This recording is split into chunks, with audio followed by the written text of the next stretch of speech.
लेकिन अगर पुत्र बड़ा हो गया, पुत्र बड़ा होकर चोर बन गया और माता कहती है ठीक है बेटा जा चुरा के ले आ, तो फिर वहां मोह हो गया, वहां कर्तव्य खत्म हो गया। जैसे धृतराष्ट्र को मोह हो गया अपने पुत्रों से, तो मोह में अंधा हो गया धृतराष्ट्र, ठीक है, तो वहां फिर कर्तव्य नहीं रह गया। तो धर्म की रक्षा करते हुए, धर्म को समझते हुए, प्रकृति को समझते हुए हम जब कर्म का निर्णय लेते हैं कि क्या करना जरूरी है, क्या करना नहीं जरूरी है, जब समझते हैं तो वो धर्म का कार्य होता है। तो युद्ध को रोकने के लिए भगवान ने प्रयास किया, कृष्ण भी गए दुर्योधन से कि युद्ध रोक दो, लेकिन दुर्योधन नहीं माना, कहा कि सुई के नोक के बराबर भूमि चाहिए तो युद्ध करके ले जाओ, ठीक है, युद्ध करके ले जाओ। दुर्योधन नहीं माना तो कहा कि कृष्ण को ही बंदी बनाने लगा। तो भगवान ने कहा कि याचना नहीं अब रण होगा, अब कोई विकल्प नहीं छोड़ा इसमें। तो अब उसमें भी अगर हम कर्तव्य विमूढ़ हो जाए तो वो धर्म का पालन नहीं माना जाए। इसलिए भगवान कहते हैं अर्जुन तो स्वधर्म का पालन कर, स्वधर्म जो तेरा धर्म है, तो योद्धा है, और अगर तू तेरा कर्तव्य है युद्ध करना, अगर जो फौज में जो फौजी हैं वो कहे कि हम नहीं लड़ेंगे, जब लड़ाई शुरू हो तो हम नहीं लड़ेंगे, वो जनता को भेजो लड़ने के लिए, नहीं, तो तुम्हें उस समय तुम्हारी ड्यूटी है कि तुम युद्ध करो। तो अर्जुन क्षत्रिय है, अर्जुन मना करेगा कि मैं युद्ध नहीं करूंगा, तो वो उसके लिए धर्म से विमुख होना हो जाए, ठीक है। तो जो करने योग्य कर्म है, जब हम कर्तव्य रूप से जो सही कर्म हमें करने चाहिए, वो हमारा धर्म ही बनता है। लेकिन उसका जो सही सही विवेक है वो बिना आत्मज्ञान के, बिना ज्ञान मार्ग पर चले वो प्रकट नहीं होता, विवेक प्रकट नहीं, ठीक है। तो जो जब लोग अच्छे कर्म करेंगे, सही कर्म करेंगे, तो धर्म की वृद्धि होगी। क्योंकि प्रकृति में किसी भी चीज की वृद्धि कैसे होती है? कर्म से होती है कि नहीं? इसलिए तो मैंने आपको कल भी कहा था, हो सकता है कि एक शब्द में समझ में ना आए, प्रकृति ही कर्म है, कर्म ही प्रकृति है। यहां जो कुछ भी होगा बिना कर्म के संभव है क्या?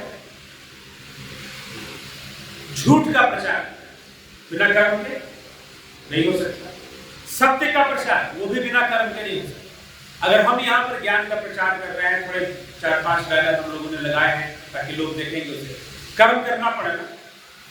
हम लोग यहाँ इकट्ठे हुए हैं एक साथ, तो कर्म करना पड़ा, तो बिना कर्म के कुछ होने वाला नहीं। तो कर्म की अगर दिशा सही है तो फिर वो धर्म है, वो कर्म ही फिर धर्म है। दिशा सही नहीं है तो वो धर्म है, ठीक है, बस यही। तो कर्म से ही धर्म की वृद्धि, क्योंकि प्रकृति में हर चीज की वृद्धि कर्म से होती है, बिना कर्म के कुछ नहीं होता, बिना कर्म के कुछ नहीं होता संसार में। तो धर्म की वृद्धि भी कर्म से ही होती है, जब सही कर्म होंगे तो धर्म की वृद्धि, ठीक है। जैसे हम कहते हैं ना कि जैसे वृंदावन में श्री हरिदास जी ने बिहारी जी को प्रकट कर दिया, इसका क्या मतलब होता है? जैसे आप तत्व बता रहे हो, जैसे लॉर्ड कृष्णा तत्व में होता है, तो प्रकट क्या होता है?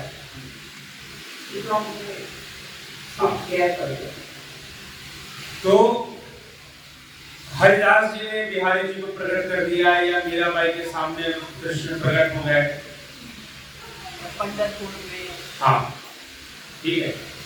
तो ये प्रकट होना क्या है? ये प्रकट जो हुए कैसे हुए? भक्ति से, भावना से, भावना से। लेकिन जो तत्व है, जो तत्व है वो भावातीत है। क्या है? भावातीत, भाव से परे, भावना से प्रकट होना। भक्ति भाव से, भावना की एकाग्रता से भगवान प्रकट हुए। प्रकट हो सकता है, कोई भी प्रकट हो सकता है। जैसी भावना आप करोगे वैसी चीजें आपके सामने प्रकट होंगी, ठीक है। नकारात्मक भावना करोगे, भूत की भावना करोगे, भय की भावना करोगे, तो भूत भी प्रकट हो जाए। तो भगवान प्रकट हो गए भावना से हो गए। भावना से प्रकट होने का मतलब यह है कि भक्ति मार्ग में अपनी भावना को एकाग्र किया जाता है। अगर हम कृष्ण की भावना करते हैं तो अपने भावनाओं को कृष्ण में ही हम एकाग्र करते हैं। तो भावना में जब एकाग्रता होती है तो उस भाव के वशीभूत वह भावना शक्ति ही प्रकट होती है। ठीक है, इसलिए मन में बहुत शक्ति है, भावनाओं में बहुत जबरदस्त शक्ति है कि आप एकाग्रता से भगवान क्या प्रकट हो जाएंगे, जो चाहोगे वो हो जाएंगे। तो कौन संत थे महाराष्ट्र में? ज्ञानेश्वर की बात नहीं, नामदेव, संत नामदेव के शायद उनकी शिष्या थी। हाँ वो है, वो बात नहीं कह रहा हूँ। वो शिष्य थे, उनके नाम में ध्यान दिया था मुझे, उनका नाम थे या कौन था, जिनका हाथ काट दिया था। तो वो कीर्तन कर रहे थे, तो कीर्तन करते करते उनका हाथ तो कटा हुआ था। नाम मैंने पढ़ा है लेकिन नाम भूल गया हूं सर। तो वो कीर्तन कर रहे थे, कीर्तन करते करते हाथ कटा हुआ था, लेकिन जब कीर्तन शुरू हुआ मंदिर में तो वो हाथ अपने चलाने लगे। ऐसे चलाते चलाते उनके हाथ आ गए, कटा हुआ हाथ आ गया। अब ये है कि ये कहानियां हैं कि वास्तव में हो भी सकता है। भावना शक्ति, भावनाओं की शक्ति। आज के मनुष्य के अंदर भाव शक्ति कमजोर है, क्योंकि डिपेंडेंसी किस पे हो गई है? टेक्नोलॉजी पे बढ़ गई। पहले के लोग अपनी साइकोलॉजिकल पावर को ज्यादा यूज करते थे क्योंकि टेक्नोलॉजी नहीं थी, तो वही एक टूल बन गया था, माइंड का पावर ज्यादा यूज करना।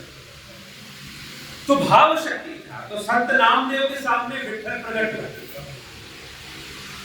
भक्त बात प्रत्यक्ष रूप में सामने प्रकट हुए। ठीक है, वो भावना की शक्ति है। आप साधना करो, मैं बोल रहा हूं आपको जो साधना मिली है वही करो।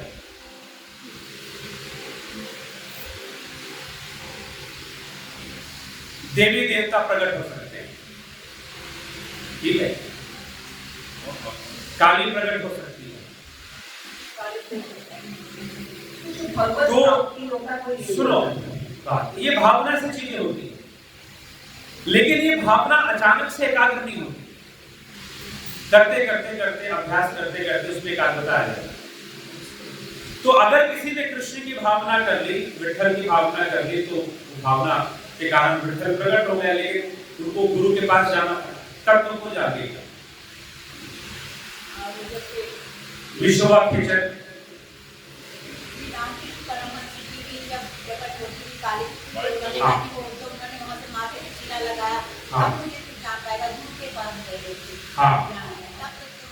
तो इस प्रकार से तत्व के रूप में फिर हो जाता है। तो ये चीज मीराबाई के सामने कृष्ण प्रकट होते थे, लेकिन कृष्ण ने कहा कि मीरा तो मुझे नहीं जानती, ये तो द्वापर में जो रूप मैंने धारण किया उस रूप में तू मुझे पुकारती है तो मैं आता हूं, लेकिन मेरे को अनेक रूप है। कृष्ण गीता में ही कह रहे हैं कि मेरे अनेक रूप है, अर्जुन को ही बोल रहे हैं, लेकिन तू मुझे नहीं जानती कि मैं कौन हूं, तो गुरु की शरण में जा। तब वो संत रैदास की शरण में जाती। रामकृष्ण परमहंस तोतापुरी महाराज काली उनके सामने प्रकट होते हैं। तो भाव बल है, क्या है? भावना की शक्ति। अब आप इसे एक और वर्ड आजकल चल रहा है, उसे कह सकते हो लॉ ऑफ अट्रैक्शन। ठीक, तो उतनी भावना, उतनी शिद्दत से, उतनी समर्पण से अपने पूरे विचारों को, अपने मन को हमने कहां लगा दिया? अपने इष्ट के ध्यान में लगा दिया। तो वैसी परिस्थिति में वो इष्ट जो है, वैसी भावना होने के कारण वो प्रकट हो सकते हैं। इसी आइस से या कह लो मन, वास्तव में ये आंखें भी नहीं देख रही हैं, इन आंखों से भी वो जीव देख रहा है, जीव तो देख रहा है ना। ये तो मरने के बाद जो आंखें ठीक रहती है वो देखता है। वो कौन सी चीज थी जो नहीं अब नहीं काम कर रही है, कि आंखें ठीक है लेकिन कोई देख नहीं रहा है, कुछ तो है ना एनर्जी जो इन सेंसेस को यूज कर रहा है। तो होता क्या है कि प्रकट वो उनके सामने नहीं हो रहा है, दूसरा किसी को नहीं दिखता, उनको दिखता है। एक बार मैं बता रहा हूँ आपको, मेरे साथ एक घटना घटी। मैं रामकृष्ण मठ है, मैं मठ में जाया करता था, वहां साधना करता था। तो यहाँ लखनऊ की बात है। तो मठ में जाता था, वहां साधना करता था, ध्यान करता था, थोड़ी देर बैठता था। तो रामकृष्ण परमहंस की मूर्ति लगी हुई है सामने, और फिर बैठने की जगह है, बहुत बड़ा, इससे भी बड़ा साधना हॉल रहा होगा शायद, या इतना ही बड़ा होगा। सामने मूर्ति थी, वहां आरती वारती होती थी, और बाकी लोग कुछ लोग वहां जाके ध्यान में बैठते थे, कुछ लोग ही बैठते थे, पूरा भरा हुआ नहीं होता था, 4-5 लोग 10 लोग कभी बैठे। तो शाम के वक्त जाकर मैं बैठ जाता था वहां पर थोड़ा देर ध्यान में। तो बैठता था तो मैं ऐसे ध्यान कर रहा था, ऐसे बैठकर कर रहा था, मुझे उतना ध्यान में तब उतना आता भी नहीं था। तो मैं ऐसे बैठा हुआ था। तो उनके सन्यासी जो होते हैं वो आए और उन्होंने क्या किया, मेरा हाथ ऐसे कर दिया, हाथ को ऐसे पलट दिया, ऐसे करके ऐसे बैठ, बोला नहीं, हाथ पकड़ के ऐसे कर दिया। मैं तो आंख बंद करके बैठा हुआ था, लेकिन जब उन्होंने हाथ को टच किया, ऐसे किया, तो मुझे सामने रामकृष्ण परमहंस की मूर्ति सामने थी, मुझे दिखी। तो जब दिखी तो मैंने सोचा, मेरे मन में क्या चल रहा है, इन्होंने हाथ उल्टा क्यों किया। और लेकिन मेरी जो जैसी मैंने आंखें खोली, मेरा पूरा ध्यान चला गया रामकृष्ण परमहंस उनकी मूर्ति पर। अब क्या होता है, मैं क्या देखता हूं कि मुझे सिर्फ मूर्ति दिखाई दे रही है रामकृष्ण परमहंस की, और कुछ भी नहीं दिखाई दे रहा, अंधकार अंधेरा दिखाई दे रहा चारों तरफ, और मूर्ति दिखाई दे रही। फिर क्या होता है कि वो जो मूर्ति है, वो मूर्ति नहीं दिखाई देती, अब वो साक्षात सामने बैठे हुए हैं ऐसा दिखाई देता है, जीवित रूप में साक्षात। और वो उठते हैं, उठ जाते हैं वहां से, खड़े होकर मेरे पास आते हैं, और वो कहते हैं कि वैसे ही करो जैसे किया था, ऐसे बैठो, ऐसे मत बैठो। इतना नहीं बोलते, वो बोलते हैं कि वो पहले ठीक किया था, तो पहले ही ठीक किया था। तो ठाकुर ऐसे बोलते हैं, और बोलकर सब कुछ गायब, फिर देखते हैं कि मूर्ति सामने खड़ी है।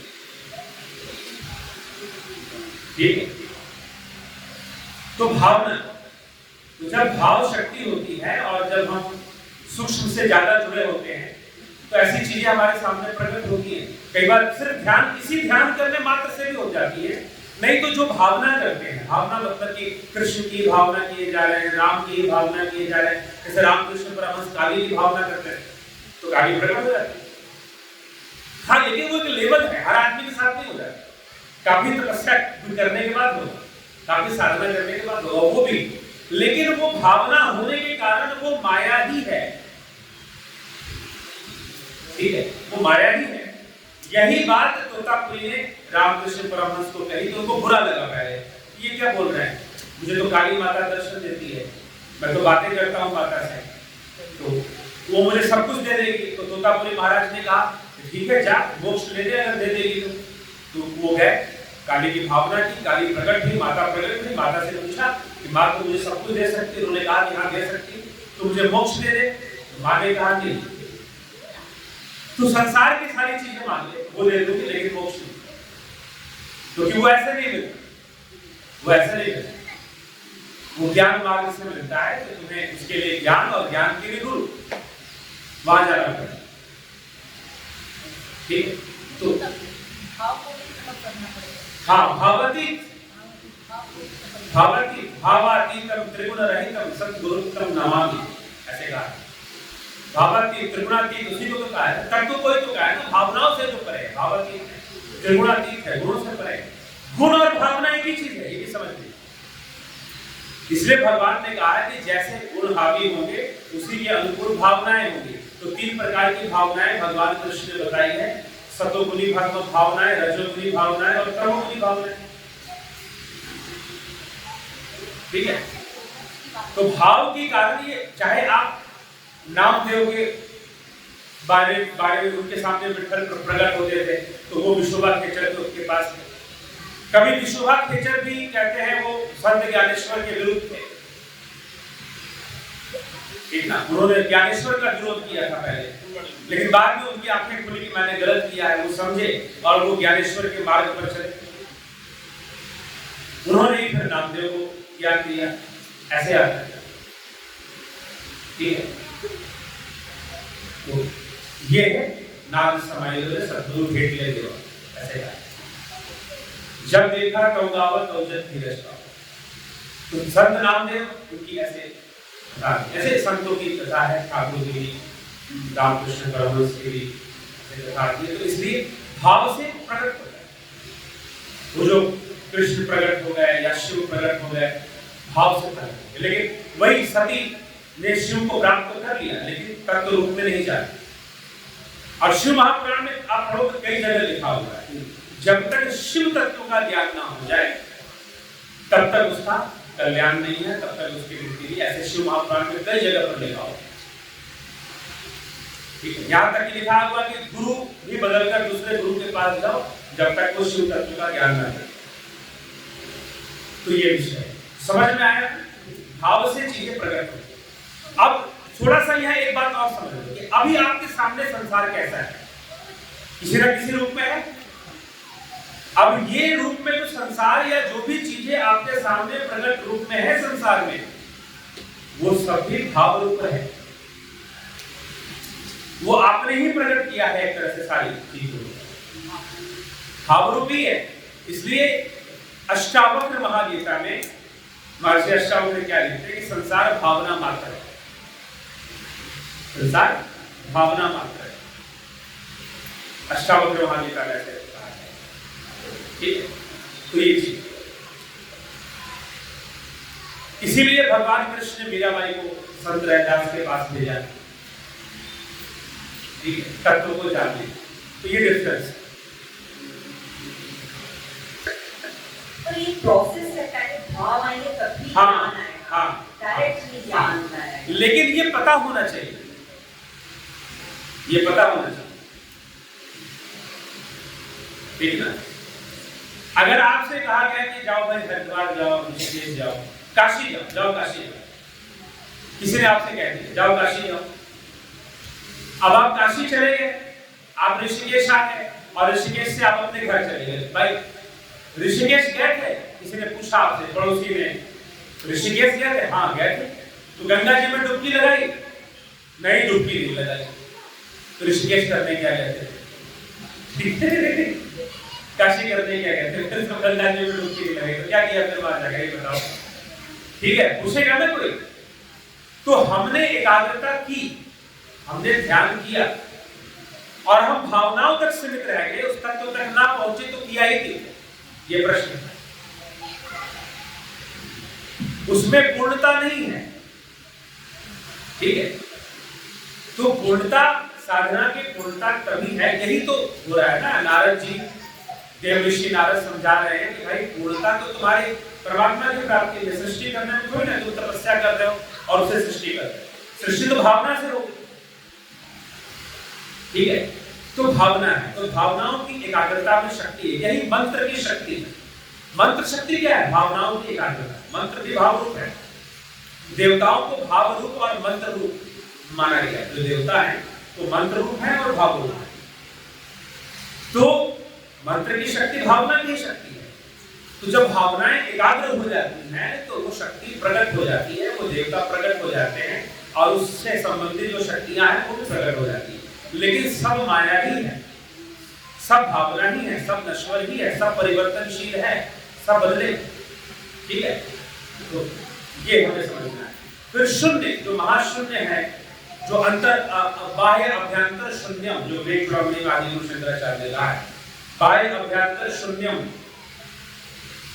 जो बाहर भीतर से शून्य है, वो भावातीत, वो ब्रह्म है, वो आत्मा है, ठीक। इसीलिए योगियों को जब वो योग मार्ग पर चलते हैं तो उनके अंदर सिद्धियां आनी शुरू हो जाती है, एकाग्रता बढ़ जाती है, मानसिक स्थिरता बढ़ेगी। फिर जो भी हम कार्य करेंगे उसमें भी वो भाव शक्ति काम करेगी।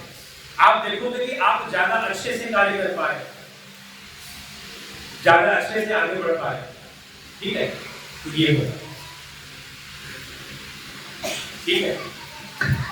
लास्ट क्वेश्चन, तो भगवत गीता में जैसे लॉर्ड कृष्ण ने लिखा जैसे भाव होंगे वैसे ही, मतलब जैसे आप 2 लोग चले जाओ, हाँ, तो वो तो योग का नहीं बता रहे ना, इसलिए कहते हैं जैसे आपके भाव होंगे, आप जैसे बड़े बड़े, जैसे मैं वृंदावन की बात करती हूँ, जैसे लॉर्ड कृष्ण में कोई दिन रात मतलब वही है, भाव में है, तो अगर उनकी लास्ट में डेथ किसी भाव से हो जाती है तो उनका वो भी तो डायरेक्ट मोक्ष, मतलब मोक्ष है क्या, मोक्ष नहीं जाए, 2 लोग जाएंगे। हाँ ये कह सकते हैं, 2 लोग कह लीजिए, या कृष्ण भाव को ही प्राप्त हो जाएंगे। ठीक है, क्योंकि भगवान ने गीता में ये भी कहा है कि आवागमन होता, उनके लिए आवागमन नहीं होगा। ठीक है, तो मोक्ष होगा, तो जब मोक्ष होगा तो फिर वो उस तत्व में जाके लीन होगा। ठीक है, तो जो कृष्ण ने कहा अहम आत्मा गुणाके सर्वभूताशि स्थिता, सभी भूतों में स्थित आत्मा मैं ही। मोक्ष हो गया फाइनली, मोक्ष फाइनली मोक्ष तो फिर भाव से तो नहीं, भाव से मोक्ष नहीं होगा, क्योंकि भाव से क्या होगा कि भावना रहेगी। जैसे कि ये भगवान ने कहा यम यम वापि स्मरण भावम तस्कंते कलेवरम कम तमे यति कौनते सदा भाव भाविता, कि जैसी जैसी भावनाएं रहेंगी वैसी वैसी गति होगी, जिसकी जो भावना रहेगी वैसी वैसी गति होने वाली है। तो अगर कोई भगवान की भावना करता है तो जब वो भगवान की भावना करेगा तो भावना को ही प्राप्त होगा, मोक्ष नहीं होगा। ठीक है, मतलब वो भक्ति को प्राप्त करेगा, मतलब वो भक्त बन जाएगा। हाँ, भक्त बन गया। अच्छा, ठीक है, उसी भाव में रहेगा। लेकिन मोक्ष जो है संपूर्ण भावनाओं का लय, तो फिर वहां पर क्या होगा कि कृष्ण भक्त जो कहे ना, भगवान की जो योगी है उनको मेरे बराबर समझो, कहा है ना लिखा, मेरे बराबर समझो, वो मेरे समान है योगियों को, ऐसे कृष्ण ने कहा है। तो कहने का मतलब कि जो गुरबानी में आता है तो ही अंतर कैसा है, मुझमें तुझमें कोई अंतर नहीं है। ठीक है, तो ही अंतर कैसा है, कनक कटीक जल तरंग जैसा, पानी और पानी की तरंग में क्या अंतर है, कनक मतलब सोना, सोना सोने के गहने में क्या अंतर है, कोई अंतर नहीं। तो इसी तरह से तुम इस अंतर को खत्म करो, अंतर है नहीं, लेकिन अज्ञानतावश अंतर हमें समझ में आ रहा है कि अंतर है, अज्ञानतावश, तो उस अंतर को हम खत्म करके उस तत्व में एक हो जाए, तो तभी होगा जब हम भावातीत होंगे, भावातीत होंगे तभी गुणातीत होंगे। ठीक है, तो ये, तो वहां पर आप और कृष्ण एक। अब एक बात बताओ, भगवान जब अपनी विभूति को बताते हैं तो विभूति में वो क्या कहते हैं, कभी विभूतियों को दशम अध्याय में पढ़े गीता में, जो कल से हम गीता देखते हैं, कोशिश करते हैं लेकर बैठे, कुछ बहुत इंपॉर्टेंट जो बातें हैं इस पर ध्यान देना चाहिए। भगवान कहते हैं कि धनुर्धारियों में राम में है, तो लोग बोलते हैं इसका मतलब राम और कृष्ण की है। ठीक है, वृक्षों में पीपल मैं हूं, सिद्धों में कपिल मैं हूं, बोलते ना कृष्ण। लेकिन अंत में भगवान ने क्या बोला है, कुरुवंशियों में अर्जुन मैं हूं, लिखा है कि गीता पढ़ी किसी ने ध्यान से, क्या बोला है कि पांडवों में अर्जुन मैं हूं, क्योंकि पांडवों में अर्जुन श्रेष्ठ, भले वो बड़ा भाई नहीं है लेकिन श्रेष्ठ। तो अब एक बात बताओ, अर्जुन के सामने बोल रहे हैं कि अर्जुन मैं हूं, धनुर्धारियों में राम मैं हूं और सिद्धों में कपिल मैं हूं, तो ये तो अवतारी लोग थे, कपिल मुनि भी 24 अवतारों में आते हैं, 24 अवतारों में जो भागवत में वर्णन है उसमें कपिल मुनि का भी नाम है, अवतारी पुरुष है। तो मैं वृक्षों में पीपल मैं हूं, वो भी बात समझ में आ जाता है, नदियों में गंगा मैं हूं, वो भी बात समझ में आ जाता है। ठीक है, लेकिन वही सामने अर्जुन खड़ा है और अर्जुन से ही कृष्ण बोल रहे हैं कि पूर्ववंशियों में, उन्होंने कहा है पूर्ववंशियों में अर्जुन में कैसे। तो भगवान कहते हैं कि तू ये जानना क्यों चाहता है, ये विभूतियां जानकर क्या करेगा, तुझे जहां भी जो श्रेष्ठ दिखाई दे रहा है वहां मेरी अभिव्यक्ति हो रही है, तो ऐसा समझ, ठीक है। इसलिए तुझमें और मुझमें भी कोई भेद नहीं है। तो पांडवों में श्रेष्ठ जो है अर्जुन नहीं, गीता के 7 कृष्ण कह रहे, तो हम में और उसमें कोई भेद नहीं है, हम ये जान जाए। इसलिए हमें जब हम श्रीमद् भगवद गीता पढ़ते हैं तो एक बार हम निष्पक्ष भावना से पढ़ें, अपने पक्ष से पढ़ें, ना कि किसी और के पक्ष, खुद से समझने की कोशिश करें कृष्ण कैसे कैसे पॉइंट रख रहे हैं। और ऐसा अगर वो कृष्ण परमात्मा है और हम जीव हैं और हम उनसे अलग हैं, तो कुछ बातें वो ऐसी क्यों लिख रहे हैं जिससे कि ऐसा प्रूव हो रहा है कि जैसे कि कृष्ण और हमें कोई भेद ना हो, ठीक है। तो ये बात अब अर्जुन को भी कहा कि अर्जुन भी नहीं, कृष्ण ऐसा कह रहा है कि अर्जुन भी मैं, तो कैसे, तो इसको हमें समझना है। इसलिए कृष्ण अविनाशी आत्मा, अविनाशी आत्मा की वो बात कहते हुए कहते हैं कि वास्तव में जब वो कहते हैं कि मैं ब्रह्म, तो मैं ब्रह्म शरीर को नहीं बोल रहे, आत्मा को, वो ब्रह्म है। तो ये हमें समझना है। इसलिए अर्जुन से कहा, अब हम कहते हैं कृष्ण प्रकट हो गए कृष्ण। आपने कहा भावना किया, मीराबाई ने प्रकट हो गए, नामदेव ने भावना किया, प्रकट हो गए, ठीक है, प्रकट हो गए। लेकिन कृष्ण अर्जुन से क्या बोलते हैं, ना तो माम शक्य से दृष्टु मनमेव स्वचक्षुषा, कि अर्जुन इन आंखों से तू मुझे देख नहीं सकता, देख नहीं सकता। लेकिन देखेगा तो क्या देखेगा, शरीर देखेगा, मोर मुकुट देखेगा। अब मीराबाई के सामने प्रकट कौन होता था, वही मोर मुकुट, जिसको कृष्ण ने क्या कहा, ये मेरा असली रूप नहीं, मुझे तो इन आंखों से नहीं देख सकता। उसी रूप को तो मीराबाई के सामने प्रकट हो रहा है, वही रूप तो नामदेव के सामने प्रकट हो रहा है, क्योंकि वो भाव रूप है, ठीक है। वैसे इन्होंने भावना की है। अरे भाई, कृष्ण की मूर्ति फोटो देखकर भावना ही तो की है ना, कृष्ण के बारे में सुनकर भावना ही तो, मान लो कि मैं कहूं कृष्ण की भावना करो, तो सोचोगे ना कि भगवान कृष्ण जो है बांसुरी लेकर खड़े हैं, ये कहां से मिला, कहां से मिला, भागवत में जो सुना, कथा सुनी, लीला सुनी, मूर्ति देखी, फोटो देखी, उसी से तो मिला ना। तो भाव रूप ही तो हुआ ना ये, यही भाव रूप का मतलब ये है। तो अर्जुन को भी तो भगवान तत्व ज्ञान की चर्चा करते हैं ना, तत्वदि प्रणिपातेन परिप्रश्नेन सेवया उपदेशन्ति ते ज्ञानं ज्ञानिनः तत्वदर्शिनः, तत्वदि विधि पूर्वक प्रणिपाते से तू तत्व ज्ञानियों के पास जा, वो तुझे तत्व का ज्ञान करवाएंगे, उनकी सेवा कर, उनसे प्रश्न कर। तत्वदि प्रणिपातेन परिप्रश्नेन सेवया, ऐसे भगवान ने कहा, तो उनकी सेवा करते हैं तो उनसे प्रश्न करो, वो तुम्हारे प्रश्नों का उत्तर देकर तुम्हें तत्व ज्ञान देंगे। तो ये बात है। तो अगर उसी कृष्ण की भावना से मोक्ष हो जाता या सब कुछ मिल जाता, तो कृष्ण अर्जुन से क्यों कहते कि ना तो माम शक्य से दृष्टु मनमेव स्वचक्षुषा, कि इन आंखों से तुम मुझे नहीं देख सकते। इतना ये कहने की जरूरत क्या है, कृष्ण कहते मैं खड़ा हूं तेरे सामने तो मेरी पूजा कर, ठीक है। परीक्षा लेते हैं उनको दिखता नहीं, मुताजी को तो दिखता नहीं है, जब परीक्षा लेते हैं उनकी, हाँ, तो उसमें वो पद रचना करते हैं कि अनुपम मतलब भगवान ऐसे दिखते हैं, हटा देते हैं ना, हाँ, तभी उनको दिखते हैं, किसी को तो सुंदर से हाँ, भावना करते हैं तो दिखते हैं, बाल रूप की भावना दिखते हैं, राम में कृष्ण दिखते हैं, हाँ। कृष्ण राम दिखते हैं। इसलिए सूरदास जी ने कहा ना, दर्शन तो घनश्यामनाथ तो बड़ी अखियां कर, मन मंदिर में ज्योत जला दो घटघट वासी, मंदिर मंदिर मूरत तेरी फिर भी न देखी सूरत के, युग बीते न आए मिलन की पूर्णमासी, दर्शन तो घनश्यामनाथ बुरी अखियां कैसी। कौन से दर्शन मांग रहे, भीतर का दर्शन, अंदर का दर्शन, ठीक है। यही है, 12 तो बच गया होगा, ज्यादा हो गया होगा, ठीक है।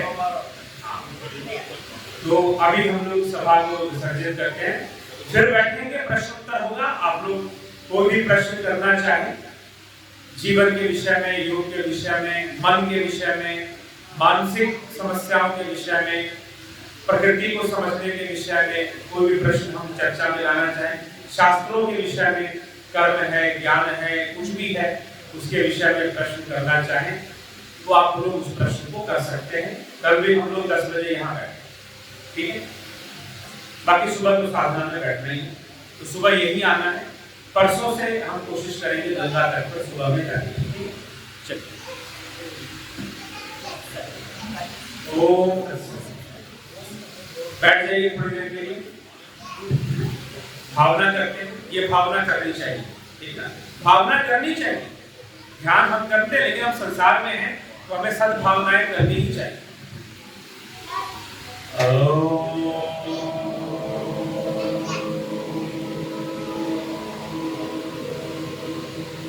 सर्वे भवन्तु सुखिनः, सर्वे सन्तु निरामयाः, सर्वे भद्राणि पश्यन्तु, मा कश्चित् दुःखभाग् भवेत्।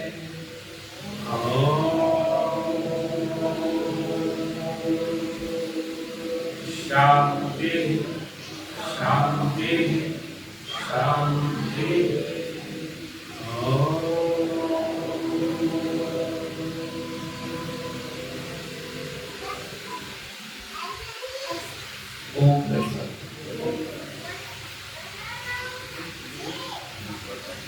ठीक है, अभी चलते हैं। भोजन भी नीचे कुछ देर में तैयार हो जाएगा, 12:30 तक। आप लोग भोजन करके अपना आराम करना है, करिए। उसके बाद पूरे